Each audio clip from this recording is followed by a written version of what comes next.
And welcome back to the Steve Malzberg Show, ladies and gentlemen. And we are privileged to be joined by the first time on this show by Senator John McCain. Hello, Senator.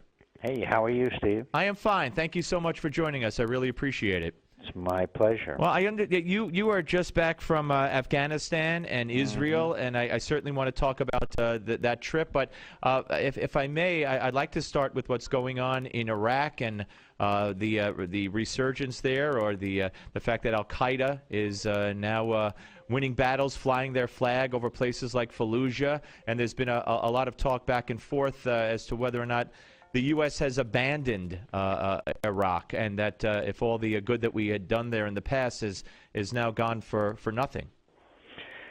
Well, I'm afraid that might be the case here, Steve. When the United States made a half-hearted attempt to keep troops there, which was doomed to failure, and Senator Lindsey Graham, Senator Joe Lieberman, and I were intimately involved in that. I'll be glad to describe it to you if I could. But then the United States presence was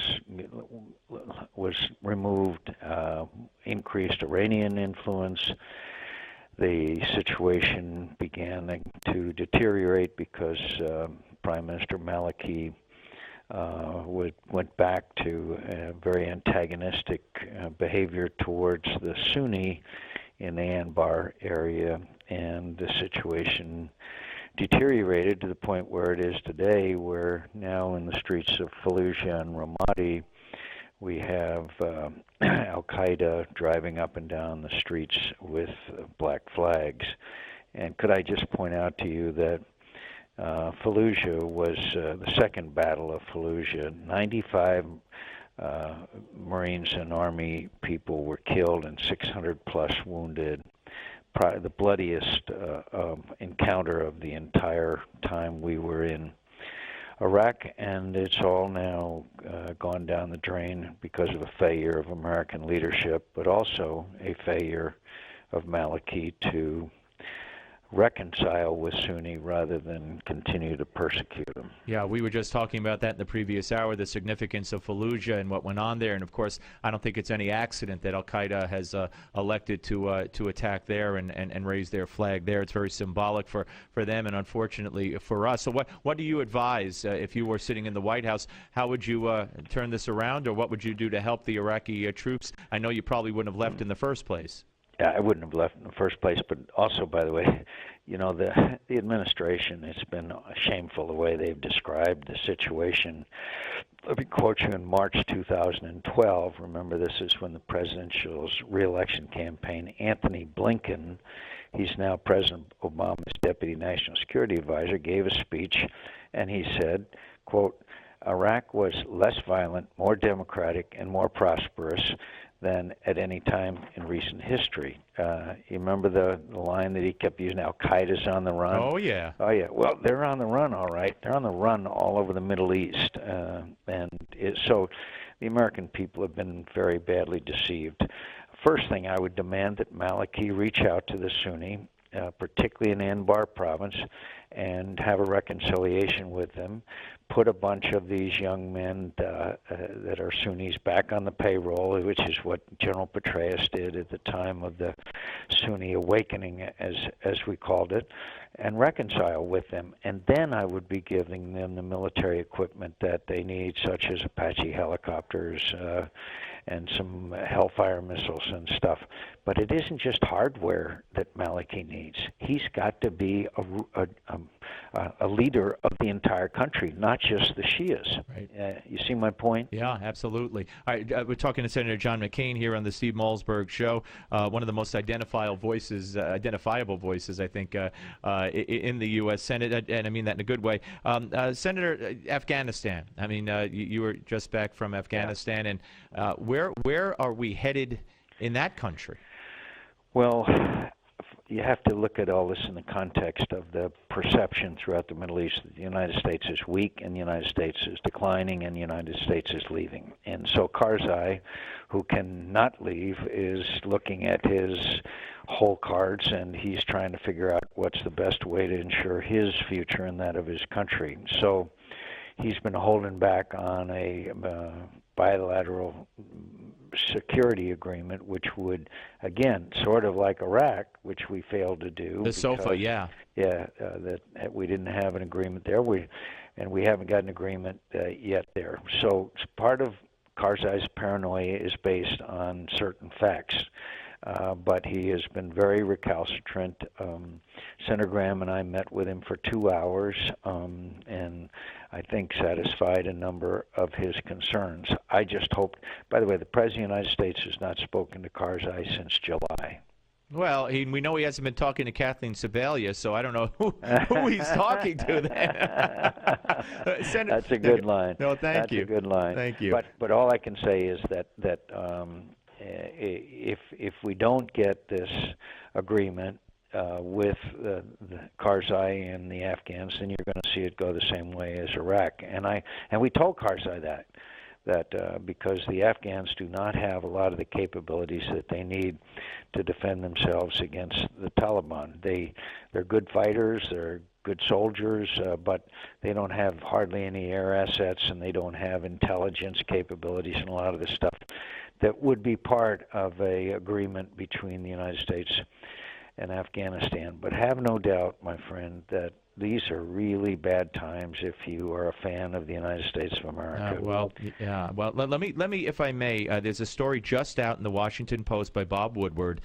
He got a hold of Robert Gates' memoir. And in it, Robert Gates says that by early 2010, and this applies to Afghanistan, that's why I bring it up, by early 2010, Gates, had concluded that President Obama, quote, doesn't believe in his own strategy, doesn't consider the war to be his. For him, it's all about getting out. And furthermore, he said, Gates asserts that Obama had more than doubts about the course he had charted in Afghanistan. The president was, quote, skeptical, if not outright convinced it would fail. For a policy that he undertook and charted. What does that tell you when a man like Bob Gates, who's worked for every president with the exception of Bill Clinton since Richard Nixon, says that? Well, I think, frankly, its suspicions confirmed in my case. I was a great admirer of Secretary Gates. We didn't always agree, but I don't know a finer man ever served the country as far as national security is concerned. I don't know if you read in one of the books that after all this leaks about bin Laden, that Gates went over and told Mr. Donlan, who he's critical of in his book, who was then the national security advisor, he said, I've got a new communications plan for you. And Donlan said, what is it? And he said, shut the F up. Which I thought was because remember after they got bin Laden, it leaked all this information. So I think it's I knew at the time that Secretary Gates did not have a very high regard for the White House, particularly Donlan. And by the way, Donlan was the key guy in making sure that we did not leave a residual force behind in Iraq. And I think he was one of the more dangerous ones that in the whole White House. But it's true. President Obama campaigned that he'd get us out of Iraq, as you know, and he did. And I think it's pretty revealing that there was always, when he would announce his support for what was going on in Afghanistan, he would also announce that we're going to withdraw. Well, that message isn't lost on the Taliban. Of course not. It's I never understood that. It's common sense that you're giving your enemy a warning. Let me just say one other thing that he wrote here as a senator, because this involves what Hillary and Barack Obama said that they did as senators. He writes, Hillary told the president that her opposition in 2007 to the surge in Iraq had been political because she was facing him, Obama, in the Iowa primary. The president conceded vaguely that his opposition to the Iraq surge had been political also. To hear the two of them making these admissions and in front of me was surprising as it was dismaying. It's also very dismaying when you're talking about the lives of the men and women who are serving and putting your political ambitions as a higher priority than what's best for the country. That's really... Frankly, that's very, very disturbing. And what do you think? Yeah, go ahead. I'm sorry. Yeah, I mean, playing politics with the lives of our troops. Yeah. Is this going to haunt Hillary if she runs? Do you think this quote? I think it might. I also think it might that it didn't matter. Who cares what happened? Absolutely. What difference does it make? Yeah, Absolutely. But, I was at that hearing, too. I was also at the hearing when she said to General Petraeus, when he and Crocker testified in 2007, if you might recall, and she said, I'd have to have a willing suspension of disbelief in order to think that the surge would work. So she absolutely predicted that the surge wouldn't work, and obviously she was wrong. Absolutely wrong. Yeah. One more, friend. You've been very generous with your time, and I hope you'll come back it's soon, my sir. Pleasure. Have me anytime. Thank you. But the unemployment vote, the benefit vote today in the Senate, 6 Republicans going along, not you, 6 Republicans going along with the Democrats. Where are we headed with this? You know, they're making, if the Republicans felt that by agreeing to a budget deal, that they would be viewed by the media and Obama and the Democrats as good guys. It lasted about 30 seconds because you're the villains now, and no matter what happens, and of course the next fight is going to be minimum wage, and if you give in on immigration on 99% of it, but there's 1% left out, you'll be the villains on that because you left out the 1%. So what's the Republican Party's answer to these evil, mean Republicans won't help these people who need help? Well, first of all, we know that it's a diversion from Obamacare, anything but Obamacare, as you know. That's why Harry Reid had it as the first agenda item when we came back. Second of all, we'll try to explain to the American people that we think this whole issue of unemployment insurance needs to be reformed. We also think that there comes a time where you have to bring some of this to an end.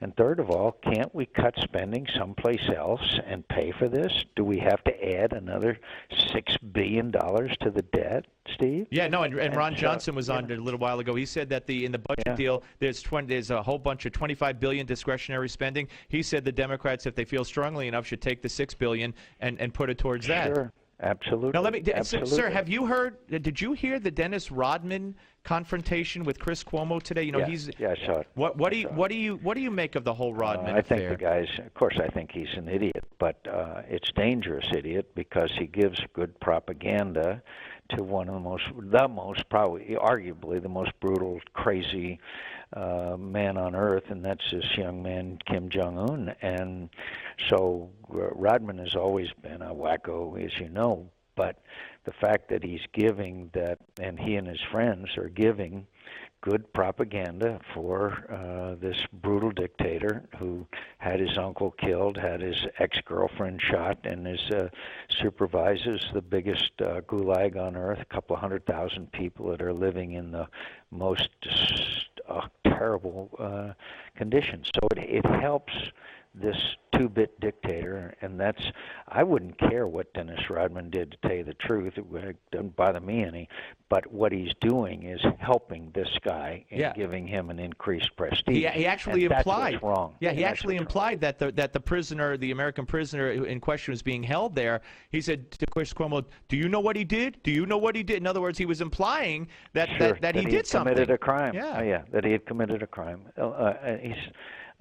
I don't think that he would have won any contests. I don't think we'd have seen Dennis Rodman on Jeopardy. But that part of it, he's free to do whatever he wants to do. But the other part of it is very serious because it props up and helps this incredibly brutal young man. Senator, a pleasure. Who, by the way, who has nuclear weapons and missiles. Yes, by the way, very, very good. Thank you, sir. Pleasure talking to you. Great to be with you, my friend. Thank you. Thanks. Senator John McCain, ladies and gentlemen, here on the Steve Malzberg Show. And as if you didn't know, we're coming back. Don't go away. Steve Malzberg Show, Newsmax TV and radio. The Steve Malzberg Show.